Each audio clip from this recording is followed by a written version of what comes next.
You're listening to A Chapter a Day, a daily podcast. The Bible comes alive as we read a chapter out loud each day. Hello, my friends. It's time for a chapter a day, and today we are reading Mark chapter 6, which says, Jesus left there and went to his hometown, accompanied by his disciples. When the Sabbath came, he began to teach in the synagogue, and many who heard him were amazed. Where did this man get these things? They asked. What's this wisdom that has been given him, that he even does miracles? Isn't this the carpenter? Isn't this Mary's son and the brother of James, Joseph, Judas, and Simon? Aren't his sisters here with us? And they took offense at him. Jesus said to them, only in his hometown, among his relatives, and in his own house is a prophet without honor. He could not do any miracles there except lay his hands on a few sick people and heal them. And he was amazed at their lack of faith. Then Jesus went around teaching from village to village. Calling the 12 to him, he sent them out two by two and gave them authority over evil spirits. These were his instructions. Take nothing for the journey except a staff, no bread, no bag, no money in your belts. Wear sandals, but not an extra tunic. Whenever you enter a house, stay there until you leave that town. And if any place will not welcome you or listen to you, shake the dust off your feet when you leave as a testimony against them. They went out and preached that people should repent. They drove out many demons and anointed many sick people with oil and healed them. King Herod heard about this, for Jesus' name had become well known. Some were saying, John the Baptist has been raised from the dead, and that is why miraculous powers are at work in him. Others said, he is Elijah. And still others claimed, he is a prophet, like one of the prophets of long ago. Um, But when Herod heard this, he said, John, the man I beheaded, has been raised from the dead.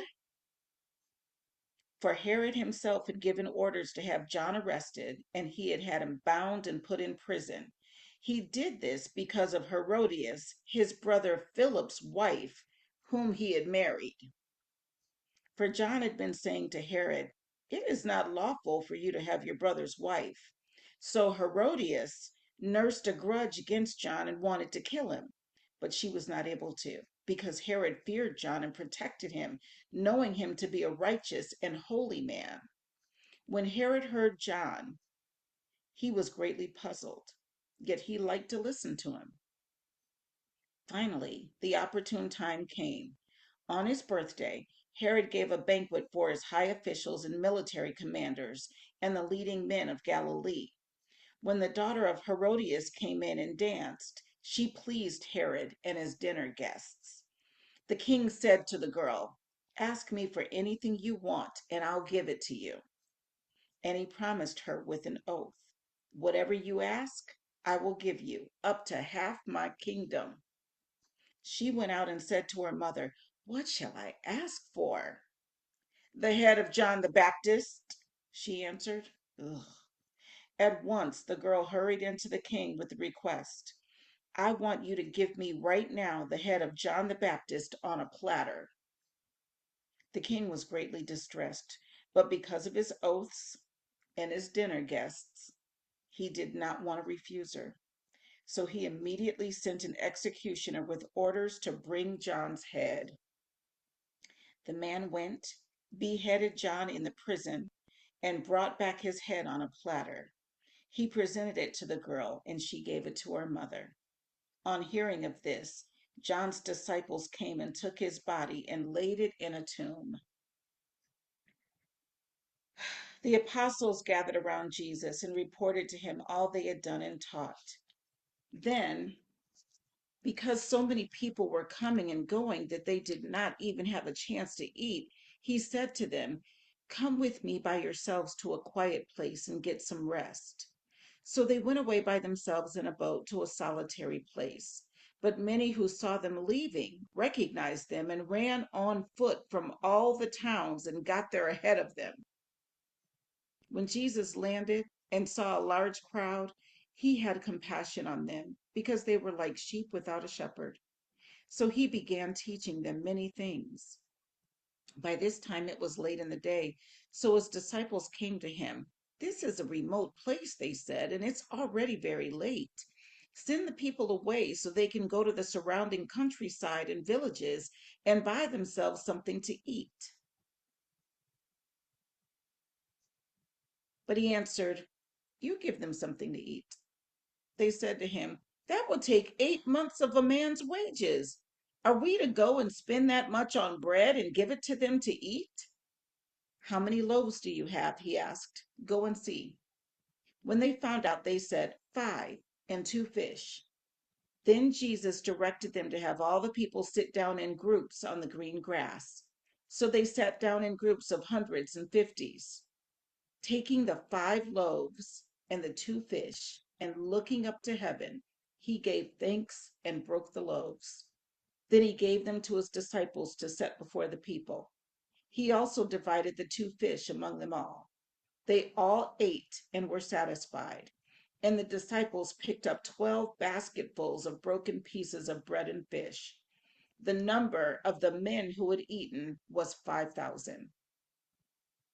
Immediately, Jesus made his disciples get into the boat and go on ahead of him to Bethsaida while he dismissed the crowd. After leaving them, he went up on a mountainside to pray. When evening came, the boat was in the middle of the lake and he was alone on land. He saw the disciples straining at the oars because the wind was against them. About the fourth watch of the night, he went out to them, walking on the lake. He was about to pass by them, but when they saw him walking on the lake, they thought he was a ghost. They cried out because they all saw him and were terrified. Immediately he spoke to them and said, "Take courage, it is I. Don't be afraid." Then he climbed into the boat with them, and the wind died down. They were completely amazed, for they had not understood about the loaves. And wow, they were completely amazed, for they had not understood about the loaves. Their hearts were hardened. When they had crossed over, they landed at Gennesaret and anchored there. As soon as they got out of the boat, people recognized Jesus. They ran throughout that whole region and carried the sick on mats to wherever they heard he was. And wherever he went, into villages, towns, or countryside, they placed the sick in the marketplaces. They begged him to let them touch even the edge of his cloak, and all who touched him were healed. That was Mark chapter 6. See you tomorrow for another chapter.